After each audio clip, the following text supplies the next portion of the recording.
Doug Harvey joins us today. You umpired here in the California League for 3 years, 1958 through 60. Was it much different being a minor league umpire then as opposed to now? Well, they've got a lot of things going for them that we worked our butts off to get for them. They've got decent pay. When I signed on, I got $250 a month in pay and $150 a month in per diem. So it wasn't a whole really rich way to make a living, but it's better now, and I'm glad with that.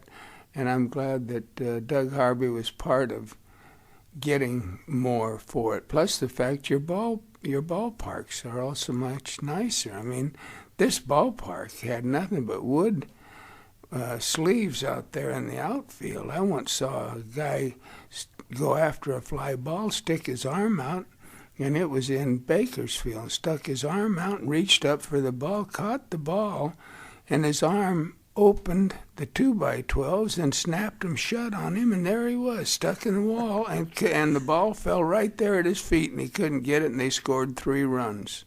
And you didn't call a ground rule double, huh? There's no ground rule doubles on that. What you can't understand, you don't try and call. Yeah. And talking about ballparks, 3 of the ballparks that you umpired in back then are still in the league. San Jose, here in Visalia, and in Bakersfield, as you just mentioned. Did you think 50 years ago that there was any way those 3 parks would still be around now? No, my goodness, but I'm thrilled to death. We've been here several times, my wife and I, to watch this ball club play. And they play marvelous baseball. For anybody out there that's listening, you've got to come out and watch these kids play. They do a grand job. Believe me, it's exciting to watch. And I've watched some really great baseball in my lifetime, but these kids are outstanding.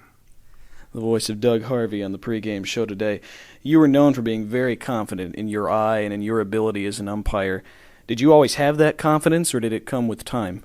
Well, I think that one of the reasons was the fact that I didn't get up here until I was 32 years old, and I think I had more of a maturity than what the kids today. They bring them up now. Hell, when they're 20 years, 21 years old, they bring them into the major leagues, and I don't think it's right. I really don't. I think that they should let them mature to where they can handle situations instead of just...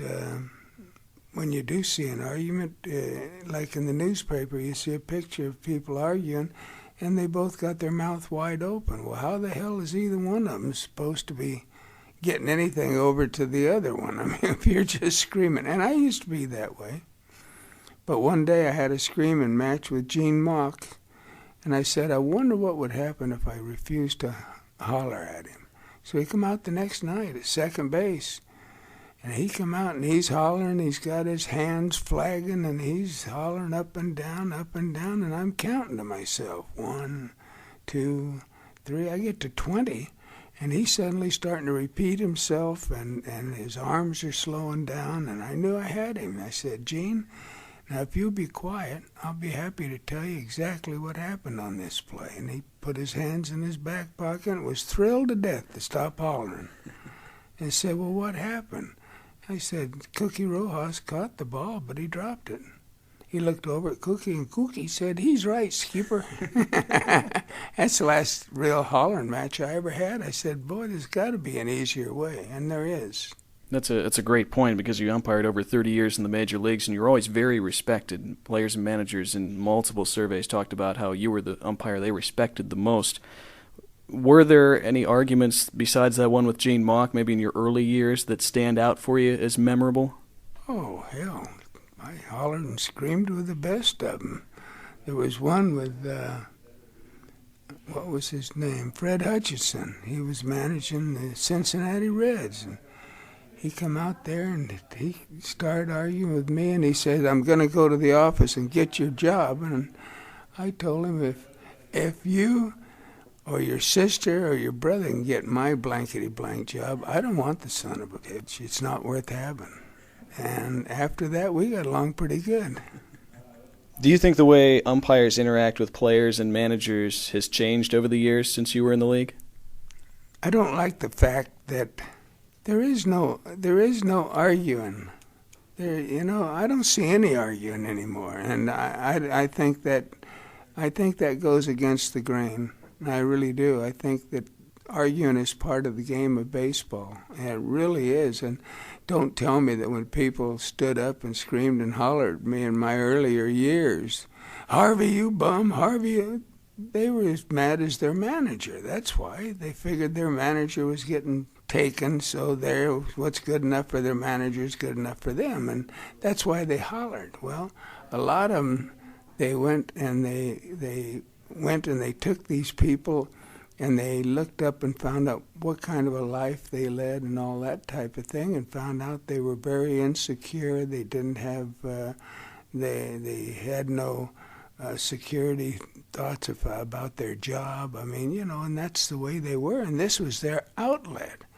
Well, we're taking away the outlet of America here. We're not arguing, and I don't think you can have baseball and not argue. But they say, well, okay, if you'll ask your partner, and after all, that guy that called the play at first base that took the no-hitter away or whatever it was, you know what?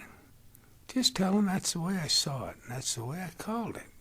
Because now, forever, that would be his play. Well, it was going to be his play anyway. The only problem is they're now starting to say, well, ask your partner, because of what he did.